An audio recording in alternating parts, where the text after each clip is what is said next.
नमस्कार, स्वागत है आपका ज्ञानदीप सक्सेस पॉइंट के यूट्यूब चैनल पर। आज हम लोग वृत्त ज्यामिति का पार्ट 2 जिसमें हम लोग वृत्त के बारे में अध्ययन करेंगे। पार्ट 1 में भी हमने विभिन्न टॉपिक्स, विभिन्न पार्ट्स के बारे में अध्ययन किया। अगर आप सभी पार्ट 1 को नहीं देखे हैं तो बेहतर समझ के लिए पार्ट 1 को देख लें। इसका लिंक मैं डिस्क्रिप्शन में डाल दूंगा। ठीक है, आइए जानते हैं।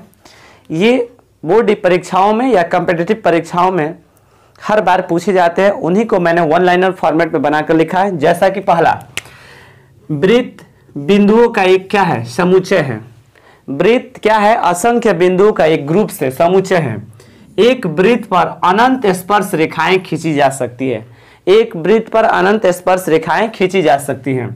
एक वृत्त पर दो समानांतर स्पर्श रेखा खींची जा सकती है। एक वृत्त पर दो समानांतर स्पर्श रेखा खींची जा सकती है। स्पर्श रेखा एवं वृत्त के उभयनिष्ठ बिंदु को ध्यान रखिएगा। स्पर्श रेखा एवं वृत्त के उभयनिष्ठ कॉमन जो पॉइंट होता है उसको हम लोग क्या कहते हैं?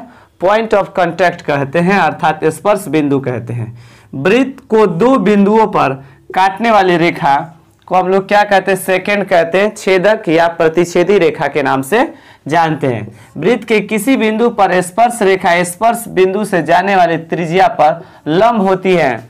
ये याद रखेंगे। वृत्त के केंद्र से, जैसे फिगर के माध्यम से अगर इसको ड्रॉ करें तो ये वृत्त का केंद्र है, यह स्पर्श रेखा है। मान लेते हैं इसका नाम ए बी डाल देते हैं। तो यह अगर केंद्र से होकर जा रही है कोई रेखा, तो मान लिए कि इसका नाम ओ सी डाल दिए, तो यह क्या होगी? स्पर्श रेखा पर लंब होंगी। क्या होंगी? यह स्पर्श रेखा पर लंब होंगे। ये इसे प्रमेय 10.1 के रूप में भी हम लोग जानते हैं और इसे हम लोग सिद्ध भी करेंगे आगे। बाह्य बिंदु से वृत्त पर खींची गई स्पर्श रेखाओं की लंबाइयां क्या होती है?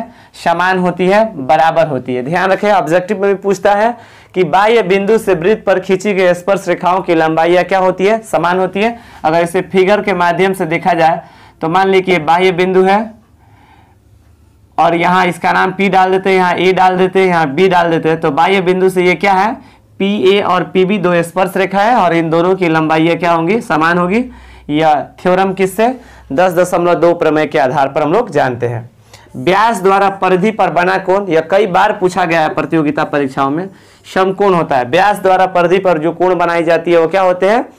समकोण होते हैं। और मैंने कल बताया था आपको कि जीवा द्वारा केंद्र पर अंतरित कोण परिधि पर के कोण का 2 गुना होता है, बशर्ते एक ही ओर होना चाहिए। फिर से देखें, वृत्त के केंद्र पर केंद्र से जाने वाली रेखा जीवा को समद्विभाजित करती है। वृत्त के केंद्र से होकर जाने वाली रेखा जीवा को समद्विभाजित करती है। ये केंद्र है, मान लीजिए इसका O है, यह AB एक जीवा है और यह केंद्र को क्या करती है? समद्विभाजित करती है। समद्विभाजित, दो बराबर भाग में बांटती है, यानी C। यानी जितना AC का मान होगा उतना ही किसका मान होगा? BC का मान होगा। ये बता चुके हैं। वृत्त के केंद्र पर कितना डिग्री का कोण बनता है? 360 डिग्री का कोण बनता है। उम्मीद है कि ये जो वन लाइनर फॉर्मेट में आप लोगों को बताएं, ये ऑब्जेक्टिव क्वेश्चन इससे बनेगा और इसे आप लोग याद कर लीजिएगा। ठीक, अब हम लोग प्रश्न की ओर चलेंगे। जैसा कि प्रश्न ये कह रहा है कि एक 5 सेंटीमीटर त्रिज्या कितनी दी गई है? 5 सेंटीमीटर। एक वृत्त के बिंदु P पर, वृत्त पर ही एक बिंदु क्या है? P है और स्पर्श रेखा एक खींचा गया है जिसका नाम क्या है? PQ। केंद्र O से जाने वाली एक रेखा से बिंदु Q पर इस प्रकार मिलती है कि OQ का मान 12 सेंटीमीटर। आइए इसका फिगर ड्रॉ करते हैं। सबसे पहले देखिए ध्यान से, ये हो गया आपका एक वृत्त। ये वृत्त का केंद्र हो गया और उस केंद्र को O से डिनोट करेंगे।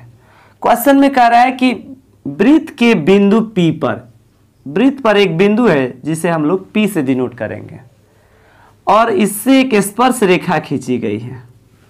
ठीक है, और उस स्पर्श रेखा का नाम क्या है? PQ। PQ एक स्पर्श रेखा खींची गई है। ठीक है, अब इसको मिला दीजिए, इसको मिला दीजिए। क्वेश्चन में दे रहा है कि OQ की लंबाई, O से लेकर Q की लंबाई कितना सेंटीमीटर है? 12 सेंटीमीटर। और त्रिज्या ऑलरेडी दिया गया है कितना? 5 सेंटीमीटर। और हमें निकालना है किसकी मान? PQ का मान निकाल रहे हैं।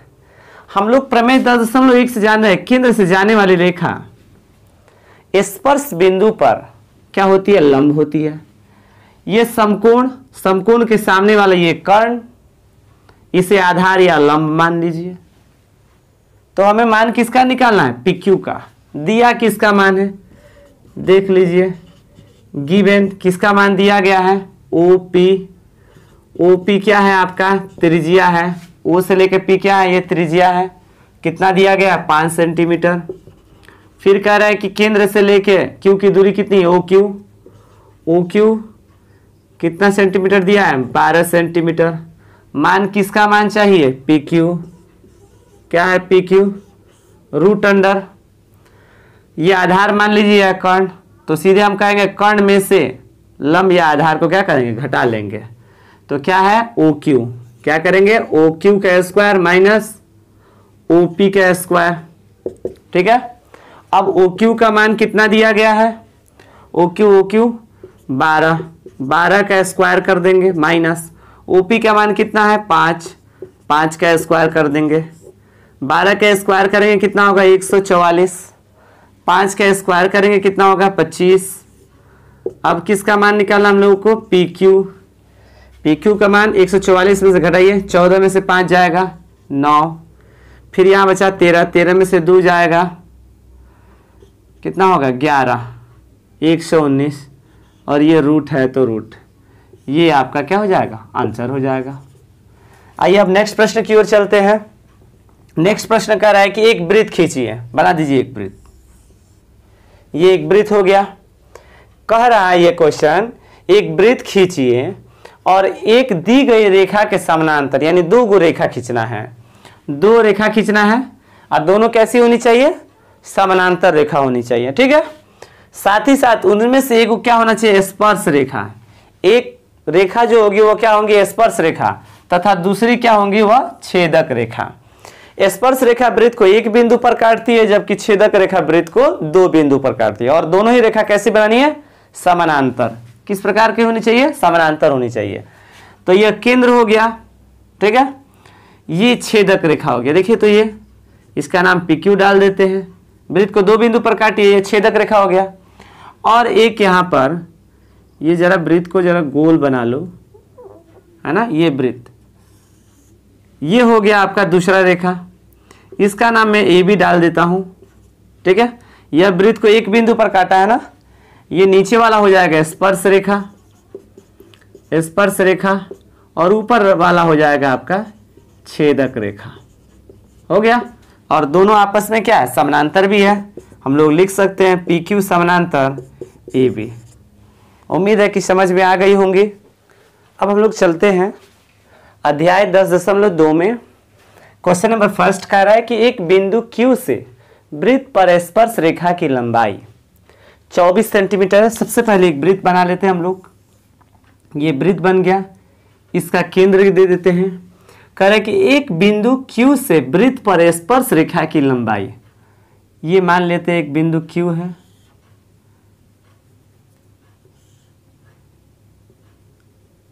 ना, Q से स्पर्श रेखा की लंबाई कितनी दी गई है, यहाँ Q मान लेते हैं। स्पर्श रेखा की लंबाई कितनी दी गई है, 24 सेंटीमीटर, तथा Q से केंद्र की दूरी, ये केंद्र है, मान लेते हैं ये O है, इसकी दूरी कितनी दी गई है, 25 सेंटीमीटर।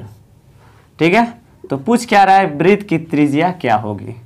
यहाँ मान लेते हैं P, तो PQ का मान कितना दिया है, 24 सेंटीमीटर। सवाल में देखिए गिवन दिया हुआ है क्या, PQ कितना, 24 सेंटीमीटर।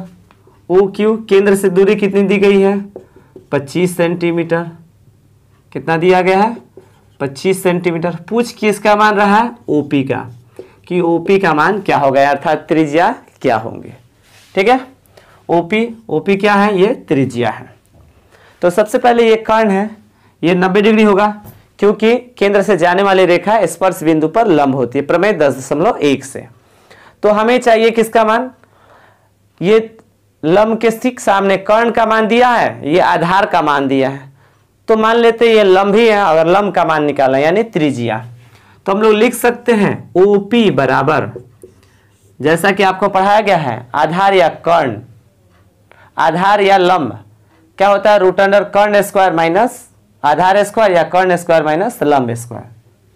तो ओपी क्या है यहाँ पर, कर्ण क्या है आपका ओ क्यू, कर्ण क्या है ओ क्यू माइनस आधार क्या है पी क्यू, आधार क्या है पी क्यू स्क्वायर। ठीक है, अब हम लोग क्या करेंगे, सीधे रूट ओ क्यू का मान कितना है 25 का स्क्वायर और पी क्यू का मान कितना है, पी क्यू 24 सेंटीमीटर, लिख देंगे यहाँ पर 24 का स्क्वायर। 24 24 है 600, सॉरी 25 में 25 से गुना करेंगे 625 हो जाएगा, 24 से 24 में गुना करेंगे 576 और दोनों में से घटा लेंगे तो कितना आएगा 49, 15 में से 6 गया 9। ठीक है, तो यहाँ बचा 11, 11 में 7 गया 4, 49, 49 का वर्गमूल निकालेंगे कितना हो जाएगा 7 सेंटीमीटर। ये आपकी क्या हो जाएगी त्रिज्या और ये आंसर हो जाएगा। अब चलते हैं नेक्स्ट प्रश्न की ओर। कह रहा है कि आकृति में, आकृति यहाँ दी गई है, आपको दिख रहा होगा यहाँ पर आकृति है, बिंदु T से दो स्पर्श रेखा खींची गई है, एक PT और दूसरा क्या है TQ। TP और TQ दो स्पर्श रेखा है। हम लोग जानते हैं कि बाह्य बिंदु से वृत्त पर खींची गई स्पर्श रेखाओं की लंबाई क्या होती है, समान होती है। ठीक है, और हम लोग ये भी कल पढ़ लिए हैं कि ये एक चतुर्भुज का कार्य कर रहा है। देखिए ध्यान से TPOQ, ये एक क्या है चतुर्भुज है और चतुर्भुज के चारों कोणों का योगफल कितना डिग्री होता है तो 360, जिसमें से हम लोगों ने पढ़ा कि वृत्त के केंद्र से जाने वाली रेखा स्पर्श बिंदु पर लंब होती है 90।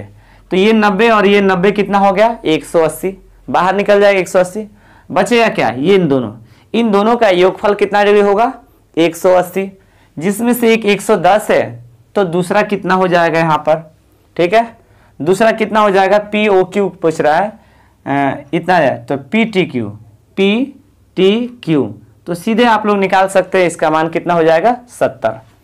सीधे लिख देंगे क्या दिया हुआ है, दिया हुआ है POQ कितना डिग्री दिया है 110 डिग्री। ठीक है, हम लोग जानेंगे क्या जानेंगे, ऐसे भी लिख सकते हैं चतुर्भुज TPOQ में, चतुर्भुज TPOQ में चारों कोणों का योगफल कितना डिग्री 360।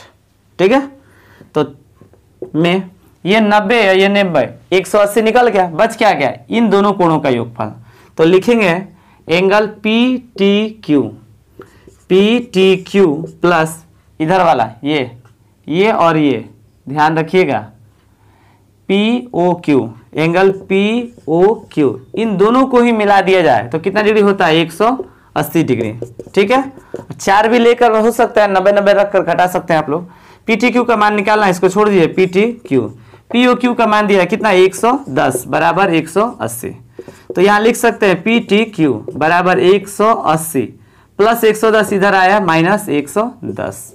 ठीक है, अब क्या लिखोगे, यहाँ लिख सकते हो एंगल PTQ 180 में से 110 जाएगा कितना डिग्री होगा 70 डिग्री, ये आपका आंसर हो जाएगा।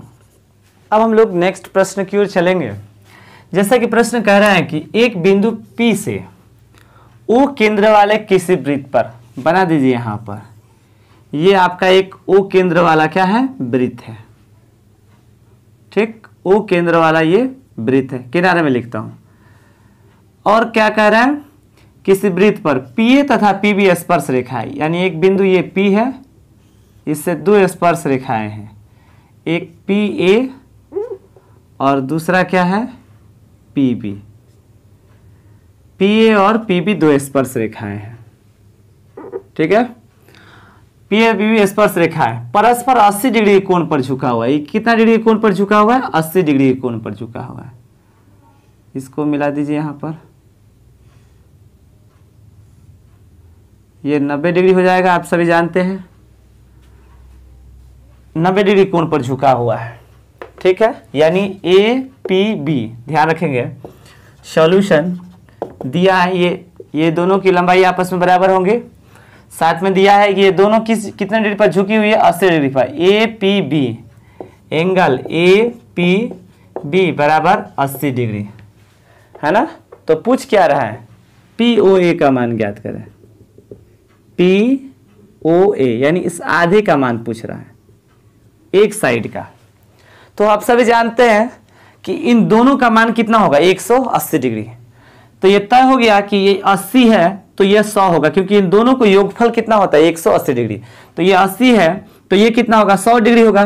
तो 100 में दो भाग में बराबर बराबर भाग में बांटेंगे तो ये कितना, 50, इस पर 50 और इस पर 50।